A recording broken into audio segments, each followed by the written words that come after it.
Welcome to Talk Easy English. Hi everyone, welcome back to Talk Easy English. I'm Emma and I'm very happy you're here with us today. And I'm Leo. Welcome to another episode of Talk Easy English, where we practice simple, natural English that you can actually use in everyday conversations. Today, we're going to talk about a problem that many English learners experience. Maybe you have studied English for a long time. Maybe you know hundreds or even thousands of English words. Maybe you understand English when you're reading. Maybe you can understand English videos. Maybe you can understand your teacher. But when someone suddenly speaks to you in English, you freeze. Exactly. Someone says, "Hi, how are you?" And you know this question. You've heard it many times. But suddenly your brain says, "Wait, what should I say?" And maybe you answer, "I'm fine." Then the other person says, "What did you do this weekend?" And suddenly, nothing. You know what you did, you remember your weekend, but you don't know how to explain it in English. Or maybe you're talking to someone and you want to tell a story. You have the idea in your head, but you think, "I don't know the English word," so you stop. And after the conversation, you think, "I knew the answer, why couldn't I speak?" If that sounds familiar, today's episode is for you. Today, we're going to answer one big question. I know English, but I can't speak. What should I do? We're going to look at the real reasons this happens. We're going to talk about translating. We're going to talk about fear. We're going to talk about vocabulary. We're going to talk about grammar. We're going to talk about confidence. And most importantly, we're going to show you what you can actually do every day to improve your speaking. We're also going to have several real conversations. You'll hear how Emma and I answer questions. You'll hear what we say when we don't know exactly what to say, and you'll practice with us. So please don't just listen passively. When we give you a question, pause the video and answer out loud. Your answer doesn't have to be perfect. It doesn't even have to be long. Just speak. Because today's most important lesson is this: you don't need perfect English to start speaking English. You need practice, you need patience, and you need the courage to use the English you already know. So take a deep breath, relax, don't worry about mistakes. And let's begin. Emma, I think this is one of the most confusing things for English learners. They say, "I can understand English, but I can't speak it." Why does that happen? Because understanding and speaking are two different skills. Explain that. Okay, imagine you're watching an English video. Someone says, "I went to the store yesterday." You understand it. You know went equals past of go, store is a place where you buy things, yesterday is the day before today, so you understand the sentence. Right. But now imagine someone asks you, "What did you do yesterday?" Now you have to create your own answer. You have to remember vocabulary, you have to choose grammar, you have to organize the sentence, and you have to say it quickly. That's much harder. So, listening is often about recognizing English. Speaking requires you to produce English. Exactly. Let's make this very simple. When you're listening, English comes into your brain. When you're speaking, English has to come out of your brain. That's why someone can understand a lot of English, but still struggle to speak. So, if that's you, don't think, "I'm bad at English." Maybe you simply need more speaking practice. Exactly. Let's imagine two learners. Learner A studies English grammar for 1 hour every day. Learner B studies grammar for 30 minutes, but speaks English out loud for 30 minutes. After several months, Learner B may feel more comfortable speaking because speaking has become a normal activity. That doesn't mean grammar isn't important. Of course, grammar is important. Vocabulary is important, listening is important, reading is important. But if your goal is speaking, you have to practice speaking. Let's say that again. If you want to speak English better, you have to speak English. Not only study English, not only watch English, not only read English, speak English. Now, let's talk about one of the biggest problems, waiting. Waiting for what? Waiting until your English is perfect. Some learners think, when I learn more vocabulary, I'll start speaking. Then they learn more vocabulary, but they still don't speak. Then they think, when my grammar is perfect, I'll start speaking. They study more grammar, but they still don't speak. Then they think, when my pronunciation is perfect, I'll start speaking. And they keep waiting. So they spend years preparing to speak, but never actually speak. Exactly. You don't need to wait. Think about riding a bicycle. You can watch someone ride a bicycle, you can read instructions, you can learn about balance. But eventually, you have to get on the bicycle. And you're probably going to fall. Yes, and that's okay. You get back up, you try again. Eventually, you get better. Speaking English is similar. Your first conversations may be uncomfortable. You may make grammar mistakes. You may forget words. You may speak slowly. That's normal. Let's demonstrate. Emma, ask me a question. What did you do yesterday? Yesterday, I went to, That's okay. Keep going. Yesterday, I went to the supermarket. I bought some food. Then I went home. Perfect. You corrected yourself. Yes, I said I go. Then I realized yesterday, past tense, went. That's actually good practice. You noticed the mistake and continued. You didn't stop the conversation. So if you make a mistake, don't immediately give up. Correct it if you can, then continue. Now, let's talk about something that makes speaking much slower. Translating everything. I think many learners do this. Let's show everyone what it looks like. Someone asks, "What did you do this morning?" The learner hears the English question, then thinks in their first language, then creates the answer in their first language, then searches for the English words, then checks grammar, then finally speaks. And by that time, the other person is wondering, are they okay? Exactly. Instead, start thinking in small English ideas. Don't try to translate a giant sentence. For example, you want to say, "This morning I woke up late because I was tired, so I skipped breakfast and went directly to work." That's a long sentence. Don't try to translate all of it at once. Break it into pieces. Morning.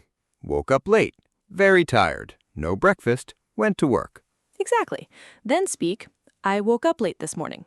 Pause. "I was really tired." Pause. "I didn't have breakfast." Pause. "Then I went to work." That's much easier. And it sounds natural. You don't have to put everything into one complicated sentence. But how can someone actually learn to think in English? Start with your everyday life. You don't need to sit in a room and think about random English words. Use the things you're already doing. For example, when you wake up. "I'm awake." "I'm still tired." "I need to get up." When you walk to the bathroom. "I'm going to brush my teeth." When you make coffee. "I'm making coffee." When you eat breakfast. "I'm having breakfast." When you leave home. "I'm going to work." So you're connecting English with the actual action. Exactly. You're not thinking, "What is the translation of this?" You're connecting the idea directly to English. Let's make a morning example. Okay, imagine I wake up. I think, "Good morning. I'm tired. What time is it?" "Oh, I'm late. I need to get ready. Where are my keys?" "I found them." "Okay, let's go." Those are very simple sentences. Yes, and that's exactly what we want. Simple English is useful English. This is another problem. Some learners think if I use difficult vocabulary, people will think my English is good. But that's not always true. Imagine someone says, "I am experiencing an overwhelming level of exhaustion due to the excessive amount of occupational responsibilities." Wow. Or they could simply say, "I'm really tired because I've been working a lot." Much better. The second sentence is easier to understand and sounds natural. You don't need to impress people with difficult vocabulary. Your goal is to communicate. Let's practice replacing difficult ideas with simple English. Instead of, I am unable to comprehend the situation, you can say, I don't understand what's happening. Instead of, I am extremely interested in this subject, say, I'm really interested in this. Instead of, I would like to consume some food, say, I'd like something to eat. Simple English isn't bad English. Simple English is powerful English. Now, I'm going to give you one technique you can start using today. It's called answer plus detail. What does that mean? Don't answer a question with only one word. Add one small detail. Let's practice. Do you like coffee? Yes. Okay, that's correct. But now, Yes, I do. I usually drink coffee in the morning. much better. Question. Do you like movies? Yes, I do. I really like action movies. Excellent. Question. Do you like cooking? Not really. I'm not very good at cooking, so I usually eat out. Excellent. Now the other person has something to ask about. They might say, "What kind of food do you usually eat?" And now the conversation continues. Okay, so we know how to answer, but how do we make a conversation last longer? Listen to the other person's answer, then choose something from their answer. Let's say, I went to New York last weekend. don't immediately change the subject. Instead, choose New York. Ask, "What did you do there?" Then I say, I visited Times Square and Central Park. Now choose Central Park. Ask, "Did you like Central Park?" I say, yeah, it was beautiful. Then, "Was it your first time there?" Exactly. We're following the conversation naturally. Let's do a complete example. What did you do this weekend? I went hiking with my friends. Oh, nice. Where did you go? We went to a trail about an hour outside the city. Was it difficult? A little. The first part was easy, but the last part was pretty steep. Wow. How long did it take? About 3 hours. Would you do it again? Definitely. See? We didn't prepare 10 questions before the conversation. We simply listened. Let's talk about the scary moment. Someone asks you something and you don't know what to say. First, don't panic. You can use natural thinking phrases. Let me think. That's a good question. I've never thought about that before. I'm not sure. Well, I think... Let's practice. Emma, what's the best trip you've ever taken? That's a good question. Let me think. I think one of my favorite trips was to New York. Why? Because there was so much to see and do. I loved walking around the city and trying different restaurants. Great. You didn't need to answer immediately. Exactly. A short pause is okay. Native speakers pause too. You don't have to speak at lightning speed. Now let's look at another situation. You are talking to someone, they speak quickly. You understand some words, but not everything. What do you do? Don't pretend. Ask them to repeat. Here are some useful phrases. Sorry, could you say that again? Could you speak a little more slowly? Sorry, I didn't catch that. What does that mean? Could you explain that? Let's have a conversation. Emma, I went to this really interesting farmer's market last weekend. Sorry, I didn't catch that. Where did you go? I went to a farmer's market downtown. Oh, okay. What did you buy? I bought some fresh vegetables and homemade bread. Nice. See? Emma didn't pretend she understood. She simply asked me to repeat. That's an important speaking skill. Being a good English speaker doesn't mean understanding every single word. It also means knowing what to do when you don't understand. What about people who know English but become nervous when speaking? That's very common. When you're nervous, your brain may work differently. You may know the vocabulary, but suddenly you can't remember it. So what should you do? Slow down. Take a breath. Use shorter sentences. Don't try to impress the person. Just communicate. For example, instead of saying, "Well, what I was actually trying to explain was," you can simply say, "What I mean is," or "Let me explain." That's helpful. And remember something, the other person usually cares more about understanding you than judging your grammar. If you communicate clearly and politely, that's what matters. Now, we're going to create something you can actually use after this podcast, a 5-minute English speaking routine. You can do this every day. Only 5 minutes? Yes, let's break it down. Minute 1, describe your morning. Say, I woke up at, I had, I went. Minute 2, talk about yesterday. Yesterday, I... Talk about 3 things you did. Minute 3, give your opinion. Choose something simple. For example, I think learning English is, I think working from home is, I think exercise is. Then explain why. Minute 4, talk about your plans.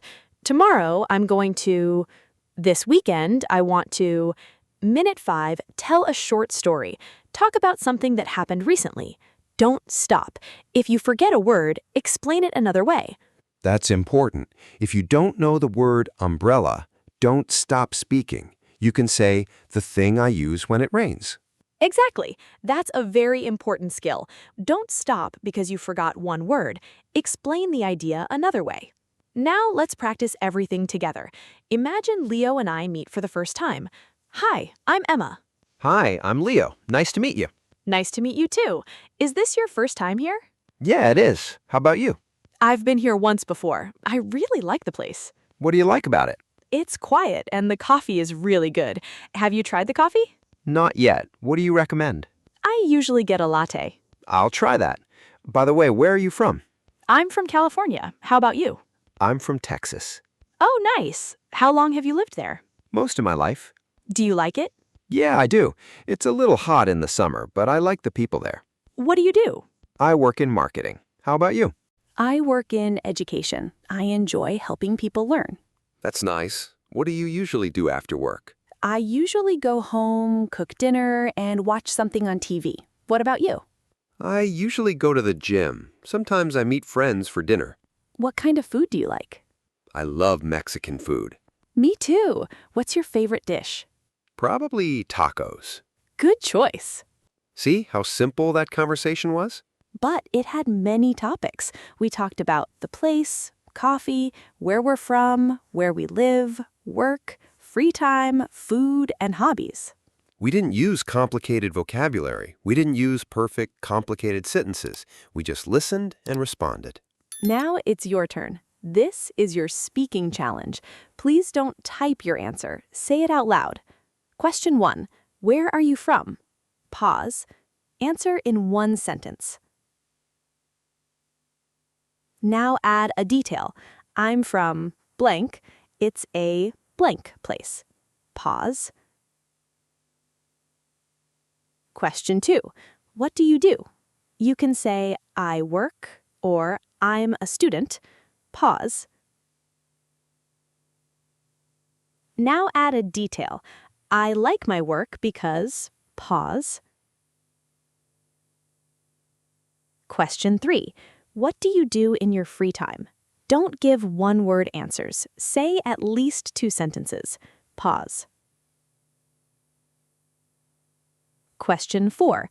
What did you do yesterday? Use yesterday I. Try to tell us 3 things. Pause. Question 5. Why are you learning English? This one is important. Don't worry about grammar. Just speak honestly. Maybe, I'm learning English because I want to communicate with more people. Or, I'm learning English because I need it for work. Or, I'm learning English because I want to travel. Now you. Pause. Great job. Even if your answers weren't perfect, you spoke, and that's what matters. Emma, can we give learners a longer plan? Absolutely. Let's make a simple 30-day challenge. Days 1 to 7. Speak for 5 minutes every day. Talk about yourself, your day, your family, your food, your hobbies. Days 8 to 14. Start answering questions. Ask yourself, what did I do yesterday? What am I doing today? What will I do tomorrow? Days 15 to 21. Start telling stories. Talk about a trip, a funny experience, a difficult day, a good meal, a movie you watched. Days 22 to 30. Practice real conversations. Talk to a friend. Practice with a speaking partner. Record yourself or speak with an English learning partner. And don't compare yourself to someone who has studied English for 10 years. Compare yourself to yourself 1 month ago. Exactly. Maybe today you can speak for 30 seconds. After 1 month, maybe you can speak for 3 minutes. That's progress. Leo, if you could give English learners only one piece of advice, what would it be? Stop waiting. Explain. Don't wait until you know every word. Don't wait until your grammar is perfect. Don't wait until your pronunciation is perfect. Don't wait until you're confident. Start with what you know. If you know 10 words, use those 10 words. If you know 50 words, use those 50 words. If you make a mistake, Learn from it. I agree. And I'd add one thing. Don't measure your English only by how many words you know. Measure it by what you can do with the words you know. Can you introduce yourself? Can you order food? Can you ask for directions? Can you tell someone about your day? Can you explain what you need? Can you ask someone a question? Can you keep a conversation going? That's real progress. So if you've been saying, I know English, but I can't speak, we hope you understand now that you're not alone. And more importantly, you can change it. You don't need to become a completely different person. You don't need to suddenly become confident. You simply need to start practicing. One sentence, one answer, one conversation, one day at a time. Use simple English. Don't translate everything. Don't be afraid of mistakes. Answer with details. Ask follow-up questions. Use how about you? And when you don't understand, ask. And please remember this. Your mistakes are not proof that you're bad at English. Your mistakes are proof that you're practicing. That's a big difference. So don't be silent because you're afraid of making a mistake. Speak, make mistakes, learn, try again, and keep going. If today's episode helped you, subscribe to Talk Easy English. We make English practice simple, natural, and useful for everyday life. And we'd love to hear from you. Write this sentence in the comments. I'm learning English because... Complete the sentence in English. It can be very simple. For example, I'm learning English because I want to travel. Or, I'm learning English because I need it for my job. Or, I'm learning English because I want to speak confidently. Whatever your reason is, write it below. And remember, don't wait to be perfect. Start speaking today. Keep listening. Keep practicing. Keep improving. And most importantly, both keep speaking with Talk Easy English. we'll see you in the next episode. Bye, everyone. Bye.